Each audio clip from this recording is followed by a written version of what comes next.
4.4 video lesson, sinusoidal functions as mathematical models, day 2. So we're going to work 2 problems in this video, and they're a lot like the problems we've already worked. There are a few changes, but for the most part you should be able to follow along with all the knowledge that you already have. Okay, so let's look at this problem. It says, naturalists find that the populations of some kinds of predatory animals vary periodically. And this very periodically, they might as well say sinusoidally. That's what it's talking about, the same thing that we've been doing. The population of coyotes was tracked for several years in Conejos County, Colorado, starting at time t equals 0 years. Records indicate that a minimum number, 200 coyotes, occurred when t equals 2.9 years. The next maximum, 800 coyotes, occurred at t equals 5.9 years. And so the first thing we need to do is sketch the graph. Even if they didn't put that in, that would definitely be my first part. So I'm going to go ahead and do this actually on the next page. Okay, so let's see if I can get some straight lines here.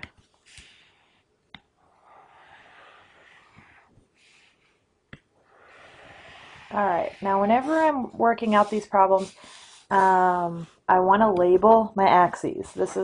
Some people that have a hard time with this, it's because they don't know what their independent and dependent variables are. Okay, so my independent variable is going to be time, and that's going to be in years.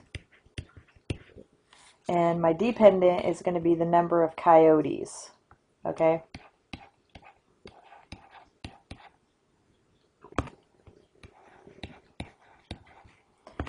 Alright, so when marking out my axis, I'm going to go through the information. So it says that starting at time t equals 0. Okay, so that's when we start the time. It says records indicate that a minimum number, 200 coyotes, okay, that was recorded at t equals 2.9. Alright, so I'm just going to put 2.9 here. I don't really know if this was a good distance away. That doesn't really matter. In the end, you can always erase and change it if you feel like it's too far or too close. And then we had a maximum, the very next maximum, so I know it's not a lot of cycles, but the very next maximum, I'm going to put a point here before we go on. The maximum of 800 is going to occur at 5.9.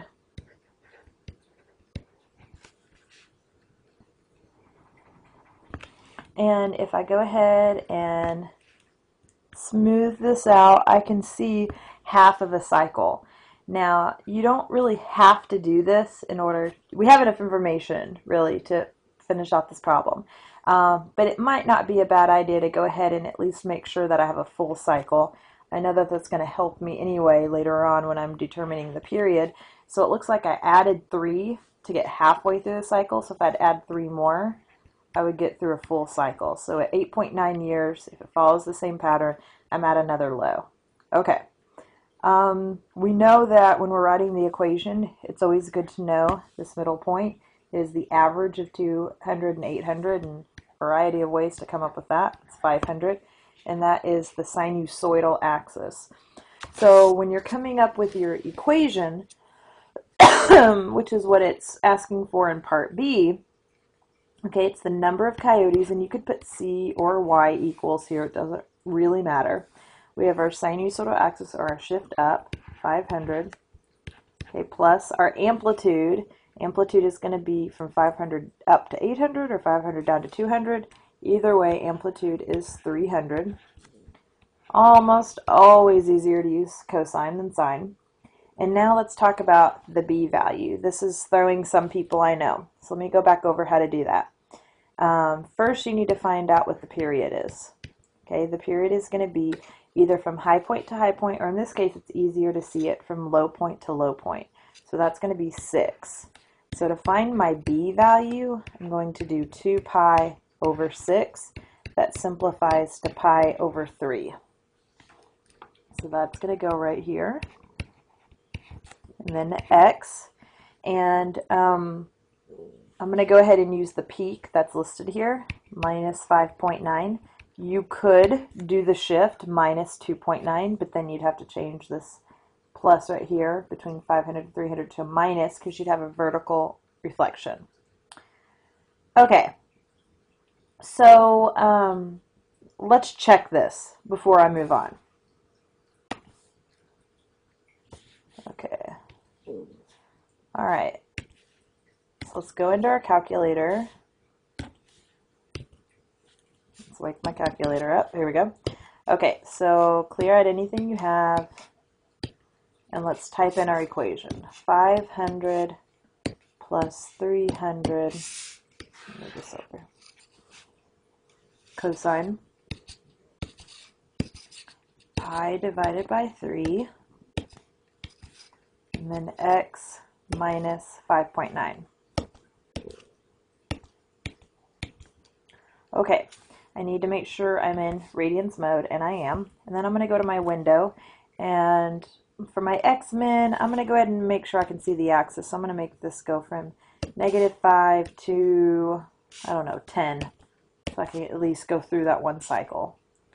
I'm not going to change the scale. My y-min, really don't need to see the axis here. I'm going to actually go all the way and have 150. Since 200 is the minimum number of coyotes, I'm going to make sure I see the bottom, but I really don't need to put a negative number there. And then I'm going to go all the way up to 850. Okay, you have options there though. Ultimately, what you want to see is a good cycle in there. Okay, so here's how you check. You just check the points. So I can do it. I can use the trace mode. If I trace to 0.9, this is easier than the table because of the decimals. So that gives me a 200. I know that if I trace up to 5.9, it should put me up at the top, and it does. And I could check any of the points that way, 8.9, and that should put me at 200 again. Okay, so at this point, I know my equation is correct. Excuse me. All right, so let's go to part C. So part C says predict the population when t equals 7 years. They're giving us an x value basically, and they're asking us for, and let me back up here real quick. Really, because they used t, I should probably go ahead and use t. That's going to make this next part easier.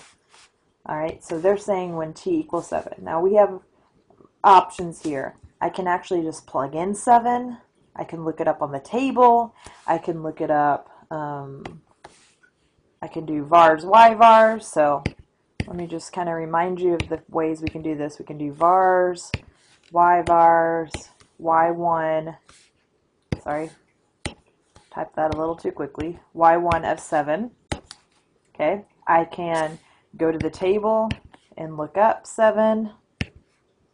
Although this is now rounded to the hundreds, and if I want the thousands, this would be a better option. Now in this particular case, since I'm predicting the number of the coyote population, it's number of coyotes, a decimal doesn't make sense at all here. So you wouldn't put 622.02 coyotes, you'd just say 622 coyotes. All right, I could have also on the graph done trace 7. So you got options. Okay.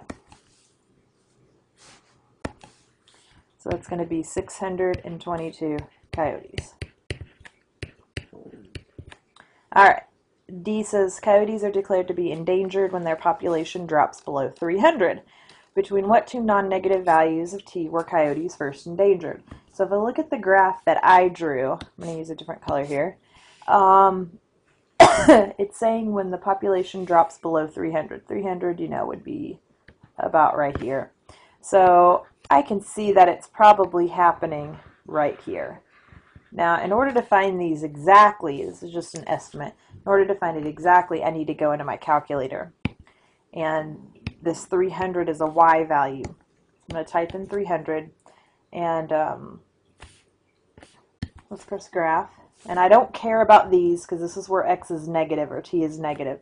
I care about the first two non-negative, and it even says uses that language. So let's find these two intersection points. So second trace 5. I'm going to get close to the one I want to find first. Enter, enter, enter. And so that gives me 2.097 years. That would be the first value. And if it doesn't say to round, then round to the thousandth. It's always a good idea. All right, now I need to find the other intersection point. So I can trace 5, get closer to this one, enter, enter, enter. Okay, so that's going to give me 3.703 years, and so we'll write that down. So we'll say between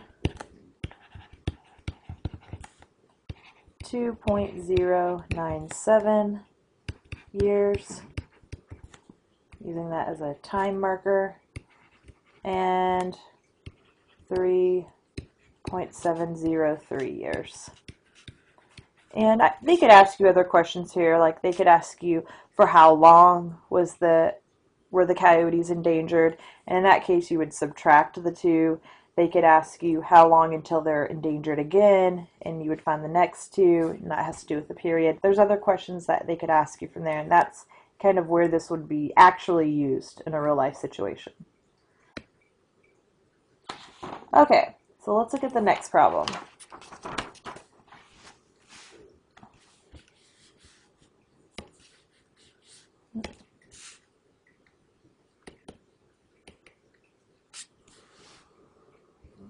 All right, bear with me here because I just realized I didn't copy it over.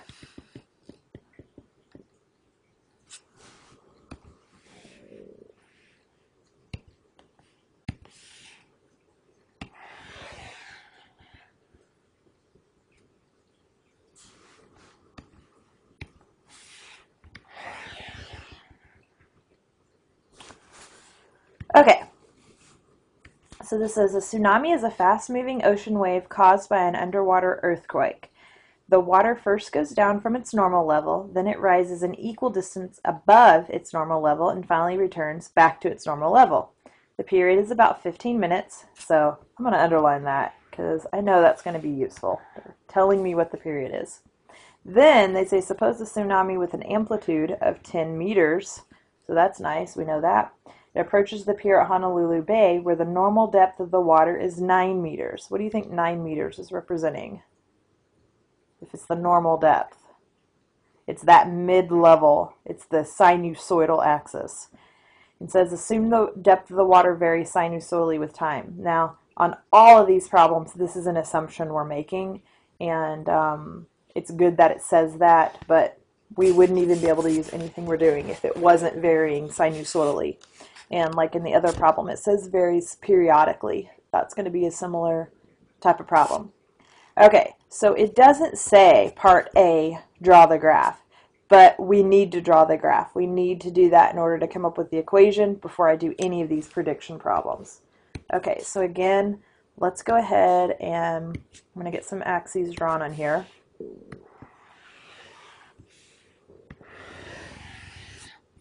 And then we need to figure out what they're going to be labeled. Okay, so this is still going to be time. It's going to be in minutes. And I know that just because of the units that I see in the problem. It says that we have a period of 15 minutes. And the y value here is going to be the depth. That's going to be in meters.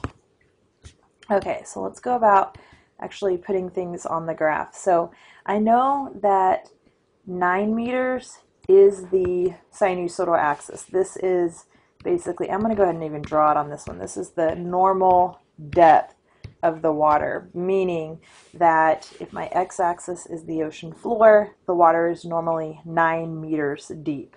Okay, when the tsunami hits, the water's going to go down, it's going to come back up, and then it's going to level back off. Now, as you go through multiple cycles, that will change. We're only really talking about one cycle here. All right, that's all we're going to really deal with at first. Then we'll kind of branch it out again. All right, so I know that I have a point here. Basically, before the tsunami really hits or anything happens, I'm at the normal, at t equals 0 minutes. In other words, I'm at 9 meters depth, and then it's going to go down. So if the period is 15 minutes, I'm going to go ahead and draw a 15 over here. That's when it gets back down to regular. Okay, let's think about how far down it's going to go and how far up it's going to go. It actually says what the amplitude is. It says the amplitude is 10. So I'm going to go up to 19. This kind of gives me a weird number here. If I subtract 10, I get down to -1. But that should make sense because if I go down to -1 and then I come up to 19 and then back to the middle, it's not actually, the water isn't going to go underneath the ocean floor, but it will show the ocean floor at that time. And if you've ever seen footage of a tsunami, it basically brings all the water off of the beach, where it even shows all those fish. And that's the symbol that most people, even if they don't know a lot about tsunamis, they know when you're on a beach and the water is basically being pulled out to the ocean, that a tsunami is going to hit. And that's what this is representing right here. Now, if you want to go through and find the other information here, you could. You would just divide 15 by 4, and you'd go through and actually mark your points, and that would be critical points here. Really, though, I have enough information here. I'm not going to write anything else down. Okay, let's think about what our equation would be. Again, I'm going to go ahead and do y equals, and I have a midline or sinusoidal axis of 9. My amplitude is 10. And in this case, it's actually easier to use sine. All right, and I need to make a small change actually, because if I use sine, okay, whether I'm talking about here or this point over here, I can do a vertical reflection, and that would probably be the most efficient way to do this problem. Now, if you wanted to, though, you could find the midpoint here, just be 7.5, and you could leave that as a plus. It's really up to you. We're going to check our answer anyway, but this is one of the few cases where sine is easier than cosine. If you wanted to even find this tick mark, keep it as cosine, that would be fine too. I'm going to go ahead and use this because we haven't really seen one like this. All right, so again, I know the period is 15, so when I'm finding my b value, it's going to be 2 pi over 15. That doesn't simplify. And then I'm going to go ahead and use t here. And I don't need to do a shift at all. This is another reason why I chose sine, and I chose to do a vertical reflection, because I'm decreasing instead of increasing. You have options here. Let's go ahead and check the equation before we move on, because it could have made a mistake. Okay, so I'm going to clear out the problem, the last problem, and I'm going to write 9 minus 10 sine 2 pi divided by 15, and then I really don't even need another parenthesis here. I'm just going to write x and then close. Okay, so with the window, I'm going to leave that at -5. I'm going to change this to be at least 20 so I can see the full cycle. And then I'm going to go over here, I'm going to change this to be from -5 to 25. And I'm just using numbers that are a little bit outside of what I saw on my picture. And when I click graph, obviously I'm going to see a sine or cosine curve, but to know whether you did this right or wrong, you need to test actual values. So I'm going to trace 0, that I should be starting at the water level. All right, and when I trace 15, I should be back after one cycle. I should be back at the midway. So this is giving you a picture of the water going down. It will actually show the ocean floor for a while, and then it will come back up to normal, and then this actual tsunami wave is when it gets higher than the original or normal water level. Then it comes back down to 9 and repeats. Okay, so now we're actually ready to answer these questions. Okay, so part A says, predict the depth of the water 2 minutes after the tsunami reaches the pier. All right, so what this is asking you is assuming that the tsunami wave is just going to keep going. It's going to keep going down and up the same. It's not going to have a different intensity throughout the time. And when you really think about the problem, that may not be very practical. But we're going to never assume things to be more complicated than they tell us in the problem. Okay, so let's think about 2 minutes into it. All right, so if we look at our picture, okay, if I look at my picture 2 minutes into it, that's going to be somewhere right here. Okay, but if I go to my calculator, I can actually find, I can do trace 2. All right, I could do table 2, I could do y1 of 2, any of those things, and I get 1.569, and that's in meters. And so just to make sure that we've got a good understanding of what's going on, this is meters above the ocean floor, so to speak, but it's still below the original surface of the water. Okay.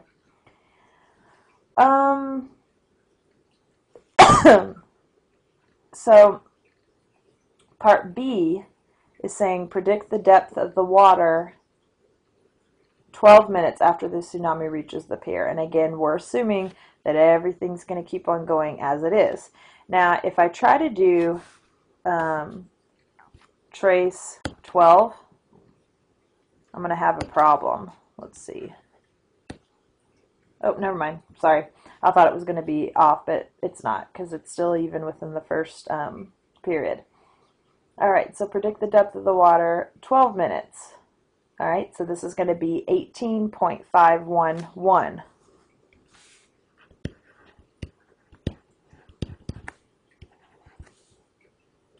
All right, part C says, according to your model, what will the minimum depth of the water be?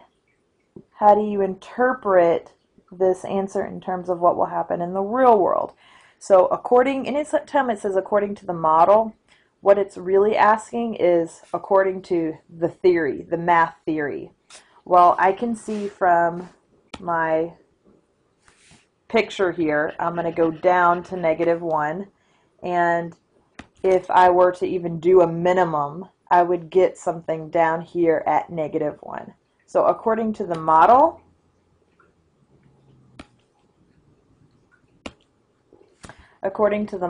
the minimum depth of the water will be -1 meters. But in real life, I know that the water can't go below the ocean floor. Okay, so how do we interpret this? Really, it's going to be 0 meters in real life. Okay, part D says, for how long will there be no water at the pier? So this is what I was saying before. It's talking about this right here. How long will the ocean floor be showing? Okay, so we need to find this mark, subtract the 2 to actually find the time that has passed. Okay, so I'm going to go into my y equals. There we go. Go into my y equals, and I need to put in a 0 here. And when I graph, it won't look like anything's changed, but this will make it easier to find the x-intercept. So I'm going to second trace 5, and it doesn't really matter which one you find first. I'll go ahead and find this one first. Okay, so I get 4.827. Okay, and then I'm going to find the first one. Move the cursor over. Enter, enter, enter. And I get 2.673. Okay, so I need to subtract those two values.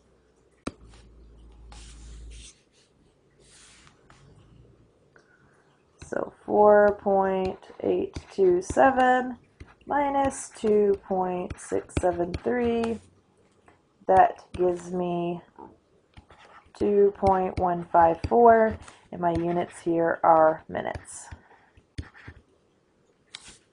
Okay?